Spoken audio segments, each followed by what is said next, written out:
I do have an addiction, and I just wanted to tell you the story about how it happened and why. And you can hear the banging. I have something wrong with my vehicle, but that's for next week. First of all, I'm part of a can-do crew, and there's about 5 of us so far. And what we do is we go out can hunting. It all started way back when somebody, I don't even remember who came up with the idea to go to the community and ask the community for cans for a charity. And the community, it was so amazing. So many people came forward and gave us bags and bags of cans. Yeah, we kind of caught fire and everybody got excited. And then one day I was driving along and I noticed that there was quite a few cans in the ditches. I live out in the country, so coming home from town, just looking around and seeing these cans in the ditches. And I thought, I love walking. Why not just go for a walk in the ditches or walk along and pick up the cans that I find in the ditches? And the first time I went, I found so many cans. It was ridiculous. I couldn't believe it. And I think the first time I got over 30 cans. That kind of started it. It was kind of like playing hide and seek too. When you find a can, you're like, oh, there's a can. There's a can. And so there's an excitement about finding a can. That's the way it started. And then I found myself, as I'm driving all over the place, my gaze would constantly go toward the ditches. And I thought, I've got a problem, because it's kind of dangerous always looking to the side and looking in the ditches. And one day I did find myself swerving a little bit into the center road. So I thought, okay, I got to stop doing this. But yeah, before you know it, I was like looking again. And hence I've discovered I've got a little bit of an addiction hunting for cans. So I was very, very disappointed this morning because it was raining out. I can't do it today, but I got that itchiness that you really want to. But I'm not. I am not going to go in the rain and look for cans. But anyways, I thought I would go out to the mall today. I had a friend that asked me to come out and support her because she wrote a new book. And that's what I did. And now I'm heading home again, going down the road and looking in the ditches. You know what? The busier the road, the more cans there is. And it's actually really sad to see that many cans, because most of them are, like 90% of them all are beer cans. So, I mean, it's on one side, super sad. On the other side, yes, look at all these cans.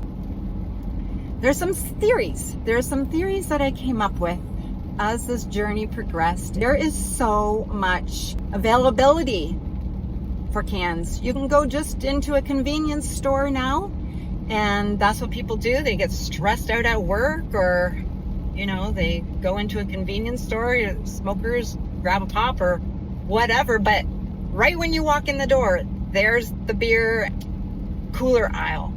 And when you look at it, it's so luring because there's so many different colors and the way they market it. A temptation. People are buying a couple for the road, and they don't want to be caught with, if it so happens that the police pull them over for whatever reason, random stop, they don't want to be caught with beer cans in their vehicle. So the easiest thing for them to do is throw them out the window. I think I've discovered that there's 3 types of people. It's the ones that, they drink the cans and they just roll down the window. The next type of person is the one that we'll drink a couple and then keep them stacked, a few of them, and then all of a sudden they'll pull over and throw them all out of the window. And that's the ones you're looking for when you're for a walk. The ones that have saved up a few and then throw them all out the window, and as you're walking you're like, jackpot. You see about 5 or 6. The second one, and then the third one is the ones that just pull over with a friend. You can tell because there's 2 different types of beer. One of them would like a blue, let's say, and the other one would like Bush. So that's what you're seeing, different cans side by side. And I've discovered too that the most popular brand out there is Bush. Close second, Blue. And then you get the pretty cans of coolers, all different kinds.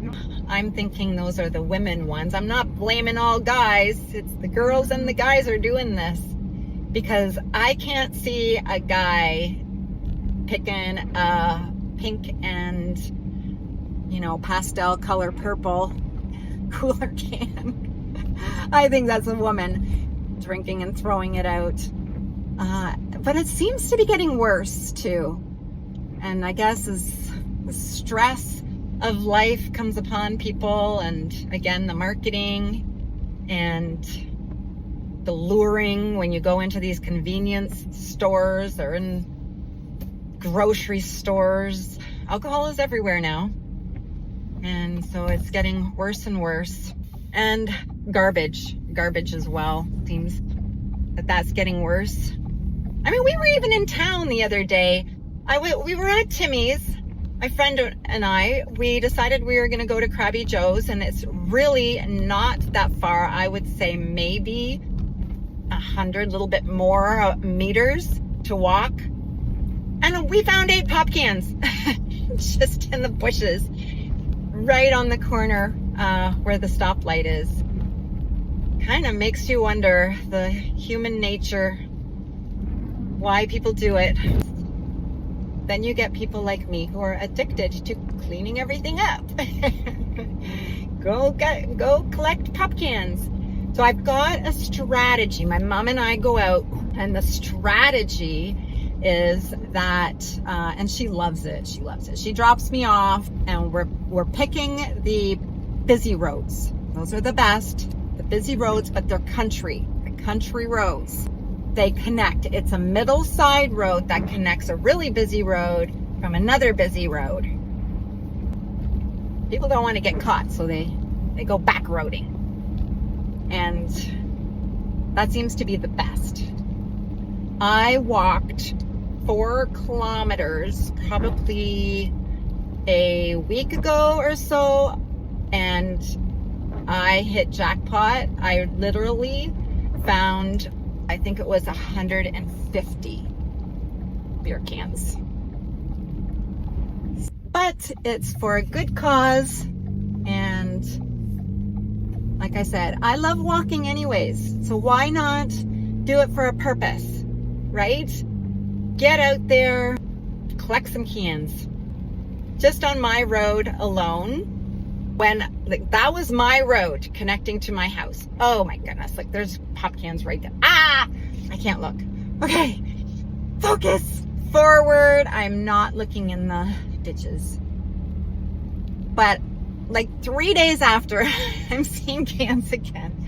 I just went out and walked that. I know it's not going to be worth it going this time. I have to say though, it is after a whole winter, that I'm going out and collecting these cans. It's not just they've been piling up for a while, put it that way. It's not that you're going to get 150 cans every other week or every month. So keep that in mind. But there is plenty for the pickings.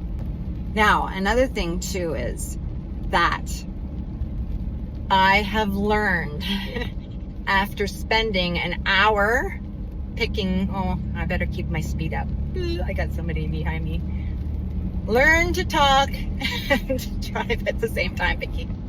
Okay, so I have learned that, I mean, after an hour of bending down, oh, squats too. Wow, that is good for your legs, strengthening your legs. Squatting, picking up cans, and then it's not only picking up cans. Sometimes there's garbage wrappers with the tin foil on it, catches the sun, and you think it's a can. It's like, oh man, it gets you every time. But it wastes your energy because you bend down, but you get super tired out. All right, now I've gotten smart. My grandma had one of those grabbers and my mom kept it. The last couple times I went out with the grabber, wow, that makes so much of a difference.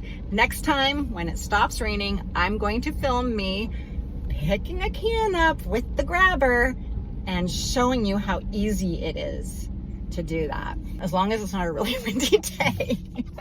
I'm telling you, you have one hand with the grabber and the other hand with the bag, and it's a windy day, and you're trying to open the bag, get that can in there. I know, the challenges of being a canner.